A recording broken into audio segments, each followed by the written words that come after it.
नमस्कार मित्रों, स्वागत है तुम्हारू हमारी यूट्यूब चैनल में। तो मित्रों, जीएसआरटीसी એટલે કે ગુજરાત રાજ્ય માર્ગ વાહન વ્યવહાર નિગમ તરફથી એપ્રેન્ટિસની પોસ્ટ પર ભરતી જાહેર કરવામાં આવેલી છે। તો આ ભરતી વિશે આપણે તમામ પ્રકારની માહિતી આજના વિડિયોમાં મેળવશું, પરંતુ તે પહેલા વિડિયો ગમે તો લાઈક અને શેર કરી દેજો। ચેનલમાં નવા હોય તો ચેનલને સબસ્ક્રાઇબ કરી દેજો। તો ચાલો મિત્રો, વિડિયોની શરૂઆત કરીએ।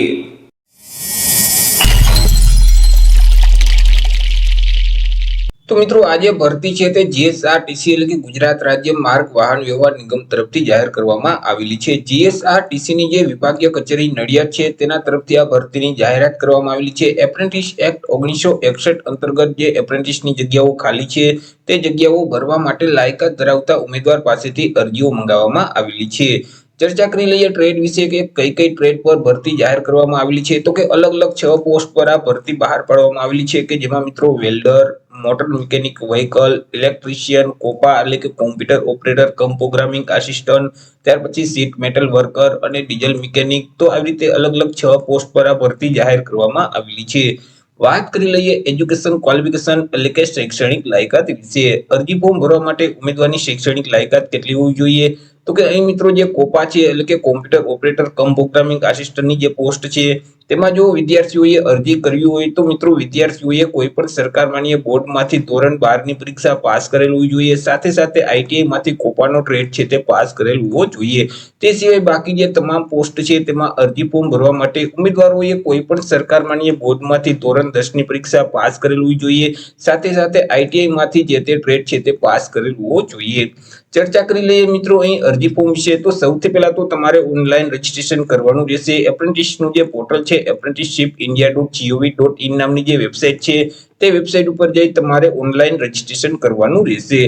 ઓનલાઈન રજીસ્ટ્રેશન કર્યા પછી મિત્રો તમારે તેની પ્રિન્ટ કાઢી લેવાની રહેશે અને તેની સાથે તમામ ડોક્યુમેન્ટ તમારે એટેચ કરવાના રહેશે, જેમ કે શૈક્ષણિક લાયકાતના તમામ પુરાવા છે એટલે કે તમે ધોરણ 10 ની પરીક્ષા પાસ કરેલ છે અથવા તો ધોરણ 12 ની પરીક્ષા પાસ કરેલ છે તેની માર્કશીટ છે।